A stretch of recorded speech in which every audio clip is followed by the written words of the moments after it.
Alright, what is going on, guys? Welcome to the video. So we're going to be taking a look at the Char MLE75. This is how I say it. I tried to find what this actually stands for, but I can't. I don't know how you say the full vehicle. I'm sure one of you knows, but I call it the Char MLE75. Maybe it's like Charlemagne. I guess that maybe what it stands for. But in any case, I got this vehicle. It's a Tier 9 light tank, a very unique one at that, and I got it in the I guess you call them like the loot boxes, Christmas boxes, whatever. Um, I got a pretty large pack of boxes because I really wanted to get this vehicle. That was really my goal. But also, recently, because I started Twitch, I figured I would just get myself a good boost and get a bunch of premium days and stuff like that. You know, this way it's just easier for me to get more tanks and stuff like that and do tank recommendations and all that. We're gonna be on, what am I have to say, Glacier. And on Glacier, what you can do is, I would say this doesn't, I unfortunately took a shot from the 777 there, and I didn't want to, but we do 724 damage here, 376 assist. Now, on Glacier, what you can do, I would say from the east spawn, it doesn't work as well. I came up here with the same vehicle and I got to here, but it works a lot better if you do it from the southwest, right? You come up to this area, and with the Char MLE, you can get here very, very quickly because you have the little turbo mode. I'll explain that in a second. So I like to come up here to the aircraft carrier, and then you push up this way, and you have shots at everybody that's facing this direction. Now, I poke up here, Badger sees he's lit again, he knows that I'm the one spotting him, so he turns his whole vehicle, ignores everything in front of him to face me, and he just continues facing me, and it's pretty funny, man. I don't blame him, though, because I'd probably be doing the same thing. But anyway, guys, this vehicle has two engine modes, okay? It has two engine modes. If you get this vehicle, if you want to spend some money on boxes, I would say don't waste your money on wargaming, man. But I really wanted to get this vehicle because it's pretty damn strong, man. It's got two engine modes. One is basically like a turbo mode for faster acceleration. Let's take a look at this little G-Sword fight I have here. So we put 3 into him here. He's coming back. I actually had this game during my stream, by the way. I'm going to put 3 more into him here, and I'm going to run off, and someone's able to get the cleanup shot into him here. So, yeah, if you're not subscribed to my Twitch channel, by the way, guys, go up onto my YouTube channel where the banner image is. On the right side of that banner image, towards the upper right side of the screen, you will see the link to my Twitch, and come by, man. We're going to probably do streams on the weekends. I'm still working on a schedule I just started, but yeah, if you are not following, feel free to follow, guys. You can see me play live. So, again, two engine modes. One is basically like you move a little bit faster, right? It's a mobility mode, I guess you can call it. But your gun is a lot more inaccurate and stuff and shoots slightly slower, but you do go considerably faster. However, it does take 1 second to switch modes back into that mobility mode. So keep that in mind. Then, when you want to come out of that mode, you just hit X, and your view range actually increases a little bit when you come out of that mode as well. Your view range increases, your accuracy increases. We're getting nasty shots into this Badger again. Fortunately, we didn't pen the third, but yeah, I felt really bad for this guy, man.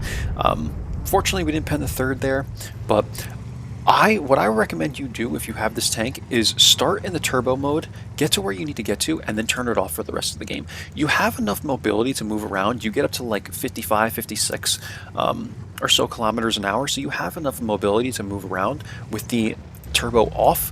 But as soon as you put it on, it takes you like a second, or I think it's like 3 seconds actually to come out of it. So I just don't think it's worth it, really. I think the only real reason you should use it is just to get somewhere very, very quickly and then turn it off for the rest of the game, man. I just don't think it's worth it. Like, the only time you're really going to need it is when you need to run away, like to carry a game or something like that. So hopefully that makes sense. But anyway, showing you this one video because this is a very powerful position on Glacier, and with a tank like this, it works really, really well, because if you get YOLO'd and you're reloaded, at least, you can clip someone out very, very heavily, and you should be able to defend yourself, and it's fine. But also, if you have people side plates here, you can smack them 3 times, and you do 200 damage per shell, guys. So, the standards, this is a 100mm gun, 200 HP a shot, for 200 millimeters a pen, and then your APCRs are 240 millimeters a pen. It's a 3-round burst and a 6-round clip. So your intra reload time, intra clip, is about 3.5 seconds. So you shoot 3 times for 200 damage, 3.5 seconds goes by, and you shoot 3 more shells. For 200 damage each. If you hit every single shot, that's 1200 damage that you could be hitting someone for. But keep in mind, you have a 38-second reload, and again, this is with like rations and all that, so realistically, almost a 40-second reload you have. So once you kind of know how to handle that, how to spit out a few shells and run, you can get very, very good with this tank. I feel like this tank has a very, very big learning curve. It's one of those tanks that's very, very powerful in a good player's hands, but it's probably garbage in a player that's very average, because they're going to get in trouble with the 40-second reload. They're going to try and bite off, more than they can chew, basically, and they'll find themselves in trouble.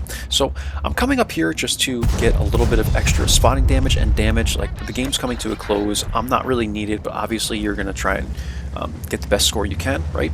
So I'm coming up this way, I'm looking for the Conway, and I'm thinking he's probably up here. I'm looking this way, and then he appears over here. And it took me a second to realize that. I turn my gun around, I get 3 into this guy, and I get back before he can aim at me. And then eventually he dies, and the only person that is left after the T-54 dies up here, the Scorpion ends up getting that kill. The only person that's left is the FV4005. He hasn't even been spotted yet. My assumption is he's in this area, but he ends up being even a little further back in this area, which I should have looked for as well. I meant to look here, but I was looking here by accident. I thought what I was looking at, I thought this was this, if that makes sense. Anyway, we're gonna have it in 0.5. We're gonna get two shells into him. I end up getting the kill shot, and this was 4,000 damage, guys. 1,700 assist, 3 kills. So this tank, if you get into a game that is longer than, I would say, 7 or 8 minutes, which is rare during holiday ops, right? But if you're able to get into a game that lasts a decent amount of time, and you're able to use the gun to its full potential, because again, like I said, a 40-second reload, you need a pretty long game to be able to put, dish out 4, 5, 6, 7 clips, whatever it is, in order to increase your damage. But if you get a game like that's pretty long, and you stay alive, you will have a really good score in this tank, man, because it's super powerful. This was an 11,000 WNA game, pretty crazy, right? I'm gonna try and 2-mark this thing. More than likely, I really, really like it. I don't think it's OP though, because you can clip people out for a lot of damage, but you have a 40-second reload, so just keep that in mind. And the view range isn't that much. I still run this thing with rations. I'm sorry, I do run it with rations, but I was going to talk about the equipment. I do run it with CVS in the scouting slot, optics, and then low noise exhaust, just like I run all of my light tanks, guys. So I would recommend you set it up this way, because it's still a light tank.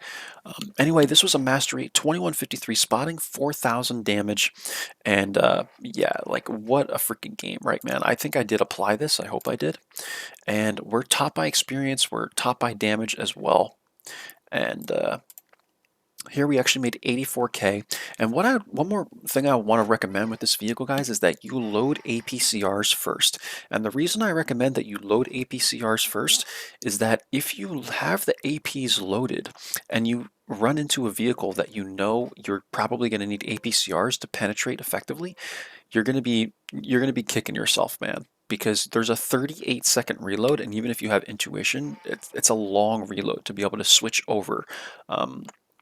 So it's just something to keep in mind. I think with the intra clips though, or something like that, I don't know if intuition affects them differently, but this is my recommendation to you. Load the APCRs first, and then only load the APs if you have time and know you're only going to face something that you don't need 240 millimeters of penetration to pen effectively, right?